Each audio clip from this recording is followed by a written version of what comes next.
Welcome to this Energy Quick Chat where we rub minds with stakeholders and players in the energy markets. Today, we place a spotlight on the highly anticipated African Energy Week 2023 under the theme, The African Energy Renaissance, Prioritizing Energy, Poverty, People, the Planet, Industrialization, and the Free Markets. Hosted by the African Energy Chamber, the event is expected to take place from October 16 to 20 at CTICC in Cape Town, South Africa.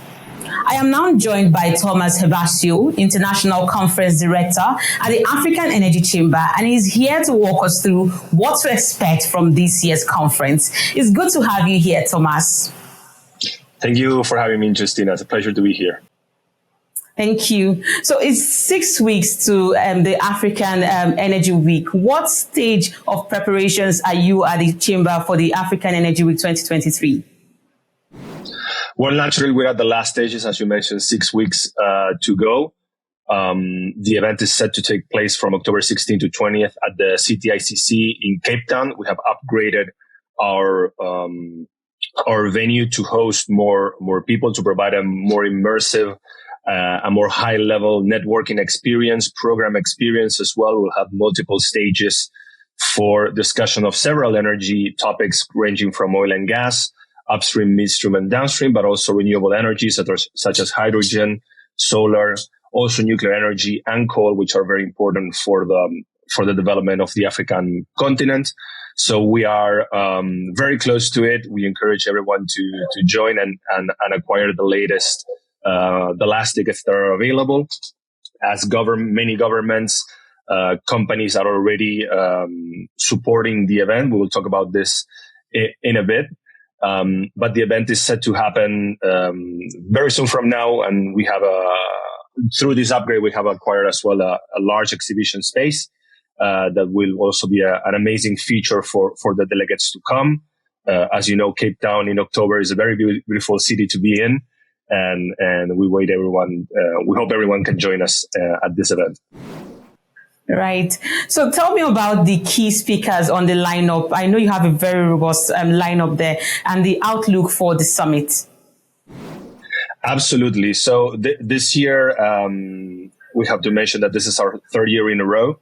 We have quickly become the energy deal-making platform in the African continent. Naturally, the key lineups would have to be President Macky Sall and President from Namibia, President Hengov, that will come and participate in the event, giving opening keynote speeches. President Macky Sall also receiving a Lifetime Achievement Award.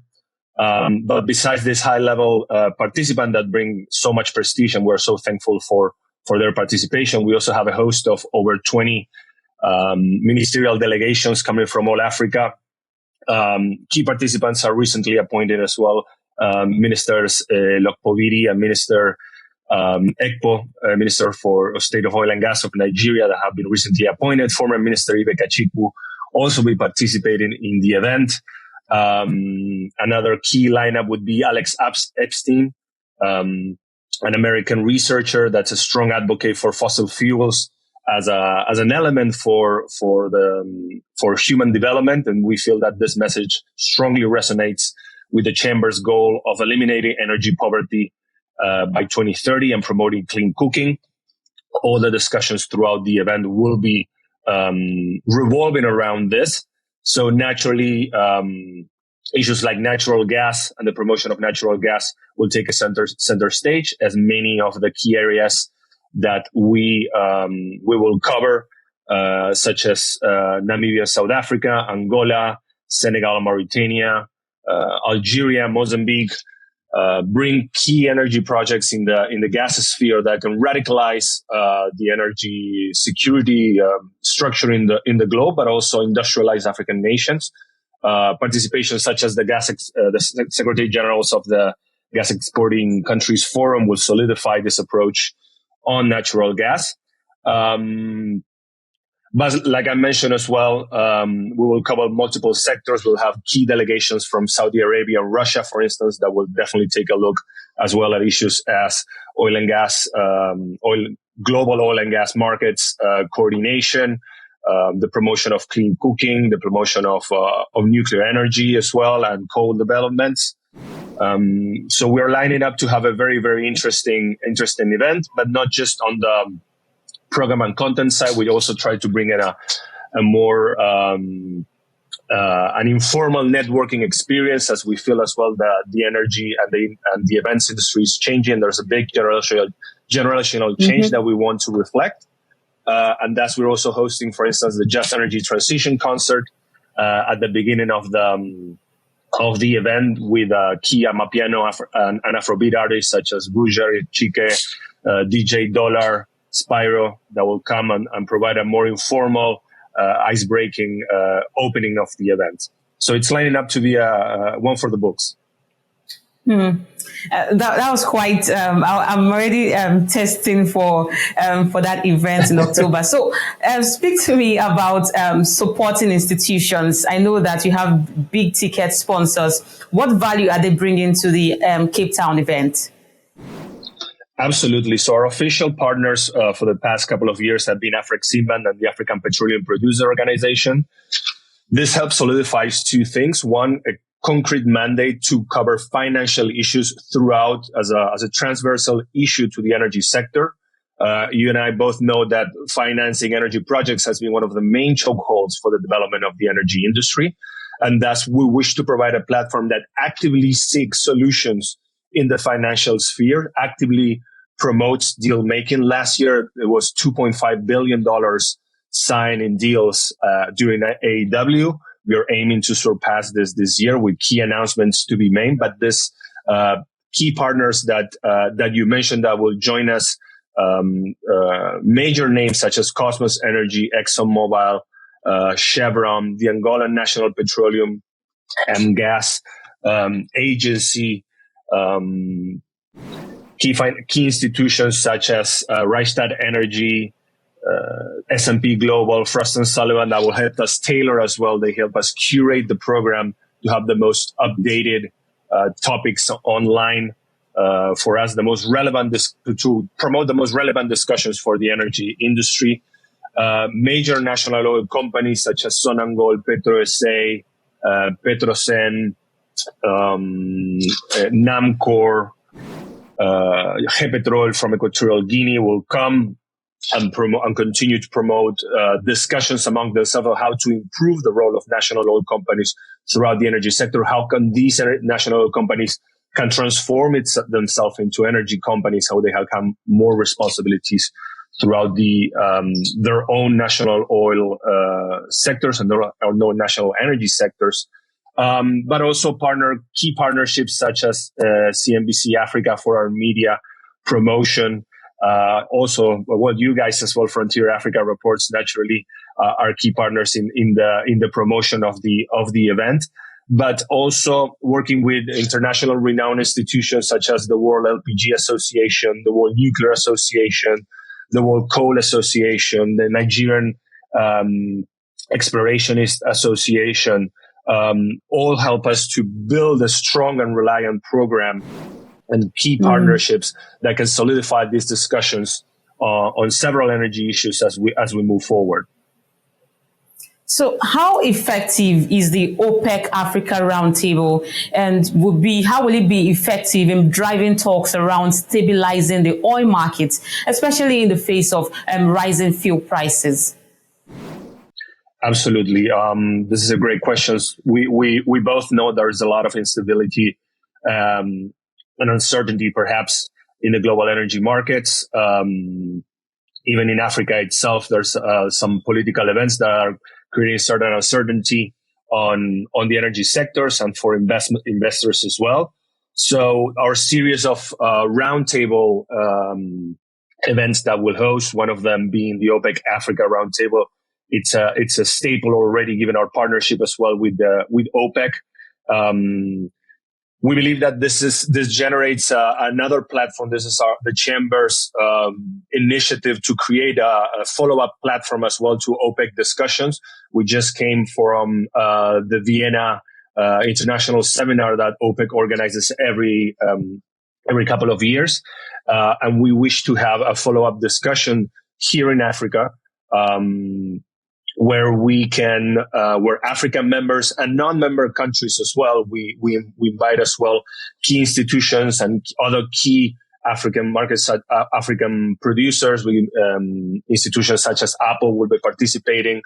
The president from OPEC, the Minister Oburu from Equatorial Guinea, will also join us and lead those discussions. We have the president from Apple, which is currently the minister from Minister Seido from Benin, but other main ministers from Algeria, Egypt, South Sudan, Angola, Equatorial Guinea, Congo Brazzaville, all key participants that will help drive these discussions towards a more stable energy structure, energy architecture in the world that can solidify as well Africa's development.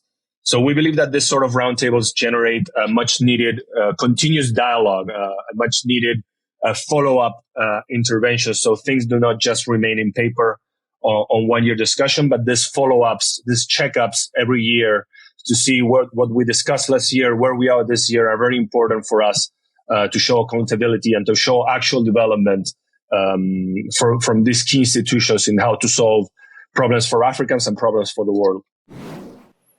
Now, Tomas, let's talk about the Africa Energy Week Awards. Any idea who will be standing up for honors?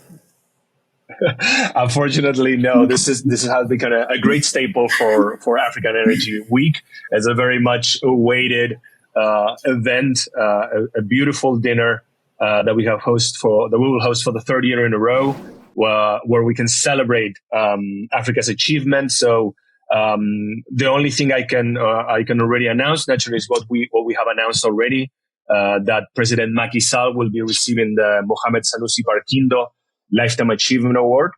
There will be other 2 Lifetime Achievement Awards that we haven't announced yet, but other key categories would be CEO of the Year, NOC of the Year, Gas Monetization Project of the Year. Like I mentioned, gas is a strong focus for us. ESG Leader, we believe this is also a very interesting award. Media Award of the Year. This is a new one that we wish to celebrate as well, the amazing work people like you are doing all over the country, the continent, to promote energy, to support the development of energy projects throughout the event, throughout the year. So yeah, unfortunately, we haven't announced our nominees yet. They will be out soon, but this one should be an amazing night. Hope you can join us.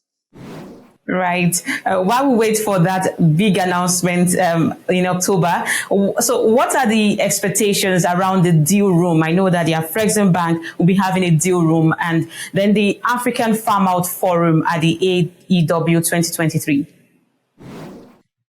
Absolutely. This is a fantastic initiative at Afrexim Bank, is to create a dedicated platform throughout the full week of events, where we can discuss concrete bankable projects that can be presented in detail toward in face of clear financiers, clear potential partners, clear enablers such as governments and agencies, so that you can go out from those presentations with concrete actions on how to move forward energy projects. Like I mentioned before, our key mandate through our partnership with Afrexim Bank is the promotion of concrete financeable projects. And thus here we generate a platform where companies, agencies, governments can present real projects that are in need of partners, that are in need of financing options, and they can leave the event already with a fixed step on how to move forward, with a clear partner on how to move forward. An example of this would be the Angolan National Petroleum, Gas and Biofuels Agency will be continuing its 2023 onshore bid round. So there will be a special event where the ANPG will continue to showcase their onshore blocks in search of new partners to enter the market. And as you mentioned, another part would be the Africa Farm Out Forum. So for this, this is also a new initiative by AEW, partnering with companies such as Moyes & Co., Envoy, and Farm Out Angel. So these will present as well a platform for companies companies and governments to come and showcase specific pharma projects that are in need of partners that can move forward fast. So this would be a sort of matchmaking event where companies will have 7-8 minutes to present their pitch, and then we can move out to side negotiations quickly. As I mentioned, the idea is to facilitate continuous engagement in the energy sector and provide a platform for concrete developments, concrete deal making strategies coming out from the event. So this is a great initiative, and as well, I invite everyone to participate actively in it. Right. Now, one particular event that I'm looking forward to and I was most fascinated about is the Education Scholarship Fund. What is the Chamber looking to have achieved from this? This is a beautiful initiative by the Chamber. The Chamber mandate itself focuses a lot on the training and development of skills. We have done that through many training programs, many internship programs as well within the Chamber. The promotion of youth is a strong element of the Chamber ethos as developed by our chairman, NJ Ayuk. And this is just one more example of that. So the fund will cover 8 African students focusing on energy related issues that are on the undergraduate stage. Sorry about that. So we'll provide a fund between $5,000 and $10,000 within key educational institutions that will partner with us. We will announce the winner of those of the funds during AEW. We just finished now the sign up process up to August 31st, and those winners as well will participate within the youth forum in AEW. Since the beginning, we have had a dedicated space for the discussion of youth in energy. In the energy sector, the Chamber is a strong promoter of generational change, of active involvement of the youth within the energy sector, as we believe this is the key catalyzer as well for not only retaining talent within the continent, but also as well for the strengthening of the socio-economical processes that energy projects can have within different markets. If we don't have the youth being involved in these markets, in these projects, all those resources, all those profits as well will go overseas, and that's not what we want. We want to create a strong base of young entrepreneurs, of young professionals that can benefit from these processes and that can assist in more indigenous developments in the future energy industry. So this is amazing as well. So we're really excited as well for the announcement of the winners and for to see how this project will evolve. Now, the 25 under 40 Energy Women Rising Initiative sounds really interesting. Tell me more about that. This is, thank you very much for that question. This is also a great initiative by the Chamber, and something that also strikes within the backbone of what the Chamber aims the change that the Chamber aims to promote within the energy sector. Both youth and women are essential pieces for the change, for the updating, for the future of the energy sector. So with this project, what we aim to do is to celebrate fantastic professionals through the energy sector that can serve as examples, as mentors, as inspirers of a new generation of women that can help revamp a traditionally male-dominated industry. Key professionals that I have the pleasure of working with, such as Oneka Ojokwo from Centurion Law, Anin Kilian from Energy Capital and Power, Taimi Tembu from ExxonMobil Namibia, Moningwa Shabwanale from Recon Africa. As well have been, it's been an absolute pleasure to work with them and to grow with them, to learn from them, throughout these many years that I have the pleasure of seeing them, grow, seeing them set the example as well on how, female professionals can develop, can can build niches, can build new processes, new outlooks on how the energy industry has to develop.